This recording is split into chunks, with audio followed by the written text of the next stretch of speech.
Hi, we're back with my mom, so we're just going to continue. So you were just saying that we spread my grandma's ashes at our family cottage this morning. Yeah. Did that? So that brought on. I was extremely anxious about that. See, I didn't even know that. I had no idea that you were anxious. Very. I medicated.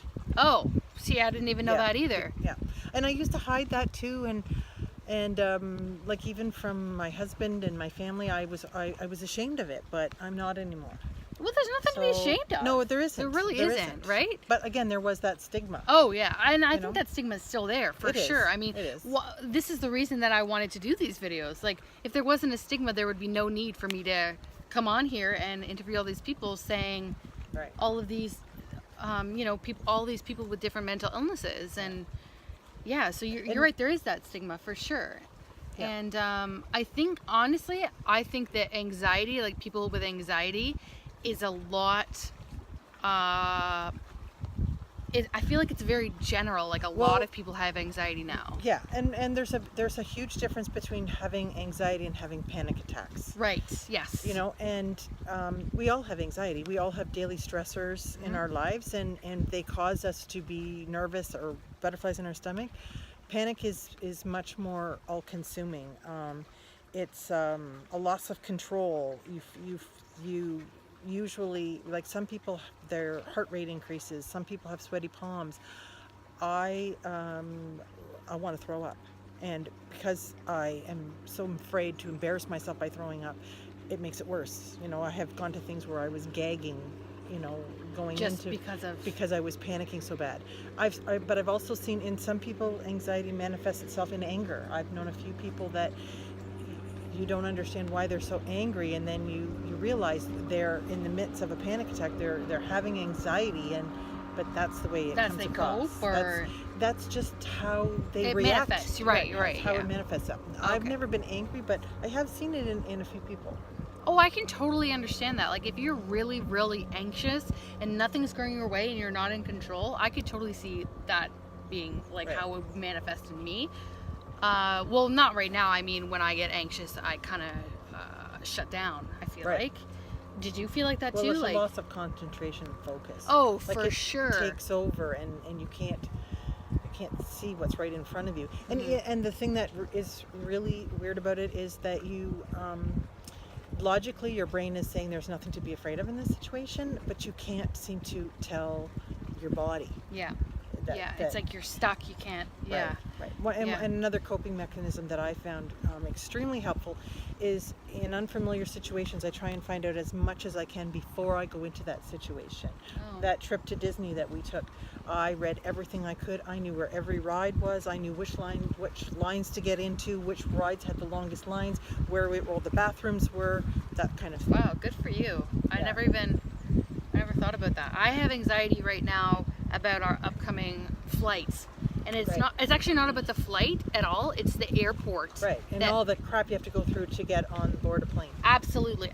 And that has only been, I mean, I've been on, I don't know, maybe 10, 12 flights in my life, not too many, but that I feel like has only started happening probably within like the past 5 years or so. I used to be fine, like flying is no problem to me. No. Traveling is no problem to me, but it's just that friggin' airport, and also border crossings. Border crossings have me so anxious. I don't know why that is either, because I don't do anything wrong, but they make you feel like you do something wrong. Totally. Yes. I feel like it's every like when time you see a cop and you're not speeding, but you still your heart rate comes up and you hit the brakes. For sure.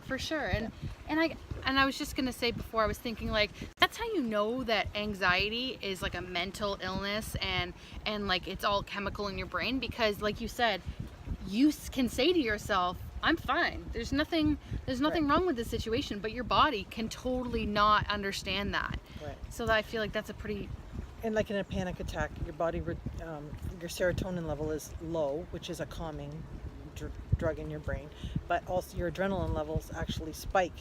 So it intensifies. Like it's just not a normal, panic attacks are not a normal, like what most people feel as a nerve is. This is way over the top. Right. This is, I can't breathe, I'm going to die, I'm going to have a heart attack, I'm going to throw up, I'm going to embarrass myself, kind of. There's a total difference. I feel like that must be like for your whole life, have you been, I know you said that it's gotten better, but do you always have this constant fear of that you may have a panic attack kind of at any moment? Not anymore. Okay. I think like I've done a lot of things that have helped me.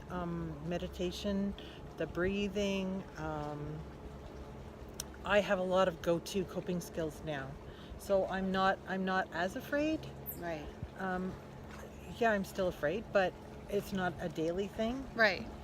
I recognize it exactly for what it is. Good. And every once in a while it likes to play mind games with me and manifest in a different way that I'm not used to. But then when I actually think about it, it's like, oh, okay, this is what's happening. This is why you are anxious, or you are, uptight right now. And, Right. you know, That must have been totally a roller coaster for you too, like being kind of pretty much fine, and then you can't leave the house for 3 years. right. And then, you said Disney, then it manifests again, and then it's kind of over the years, you're pretty much doing this. Yeah. And every Right? once in a while I'll have a really bad one, and I feel like I've taken a huge step backwards. Oh. But I found that the step isn't as far back, and it takes me less and less time to gain my equilibrium again. Good. Yeah. I Good. feel like I said, I no longer let it define me. I feel like Yeah. I have a pretty good handle on it. Yeah. And because I no longer am worried about medicating myself, I don't hesitate. So I don't Good. let it get to that over the top stage. Good. I feel Yeah. like that's really healthy. And Yeah. I feel like when we were growing up, we always knew that mom had this, well, we didn't really know what it was, but mom had panic pills. That's what we called them. Yeah. That's what I would Yep. still call them. And, we knew that mom sometimes couldn't go to malls around Christmas time because it would just make her too anxious or whatever. And I mean, it never hindered Still don't us. like crowds, but Right. So, Right. but I mean, that's pretty normal. Like, yep. I mean, a lot of people don't like crowds, right? It doesn't necessarily. Yep. I mean, that could be completely different from your panic attack. Maybe it's not, but I'm just saying that there may be a lot of other people who have fear of crowds too, right? Oh yeah, there are. Yeah, Right. but I guess the fear of the crowd is probably for some reason. It's not the crowd that I'm afraid of. It's not being able to get out of the crowd. If I have a panic attack, I can't get clear of them. That's that fight or flight thing. Okay. I can't flee if these people are blocking me in. Right. It's kind of a claustrophobic thing, but not exactly.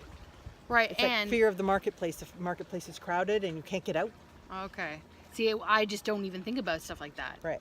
But And yet I'll watch my a brain- movie with a crowd scene and think, oh my God, I could never be there. Oh, okay. Or you watch the news and people are at a concert or whatever, and I'm like, Right. oh, I could never be in the middle of that. Right. But you did go to a concert a couple years ago. Yes, got an aisle seat. Yeah. Well, regardless, you still Yeah, went. I do. I still get. If I can choose, I choose an aisle seat. That's true. Like even at the movies, she always wants the aisle seat, and Yeah. I mean that's I'm getting fair. better though. Oh. I'm starting to move into the middle. Oh well, there you go. And I was also just thinking of something else too. I can't remember what it was. Oh yeah. So she also. I don't know if you still do this, but you always have to be the person driving. I prefer, because then I'm in control. Right. So like my mom works at a high school and has helped coach volleyball and stuff, and or gone on, for instance, going to Right. camp. You don't go on the bus. You would No. prefer to drive yourself. Right. But so that I feel like is still related to.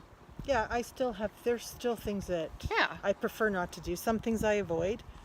And I mean, avoiding it I don't necessarily see that as a bad thing. I mean, if you No. can drive yourself, why not? Drive myself. Yeah. Right. Right. Like it's not like anyone's forcing you to get on the damn bus. Right. And you girls will all, agree that I'm a horrible passenger. Horrible passenger. Well, first of all, you're almost never a passenger. No. Like she always just insists on driving. Right. And no, you're not a good. I let you drive to meditation. Oh yeah, that's true. 5 minutes down the road every Yeah, Monday. I don't even think it's 5 minutes. No. All right. Well, anyways, this is around the end of the video. Did you have anything else you wanted to say, or? No, just for anybody, it's completely okay. Mm-hmm. It's great to talk about it and you find people that have the same issues as you. There's lots of celebrities that are now very, very open about Good. their anxiety, and they're talking about it. Don't be afraid to medicate if you need it. If it can improve your quality of life, it's huge. Mm-hmm. And it really did for me. It opened a lot of doors and allowed me to do things. And then, when I went to do them the second or the third or the fourth time, I was completely comfortable because I now knew what I was walking into. Okay, sorry, that's literally the end of it. Okay. But anyways, All right. thanks for stopping by. All right. Bye. Bye.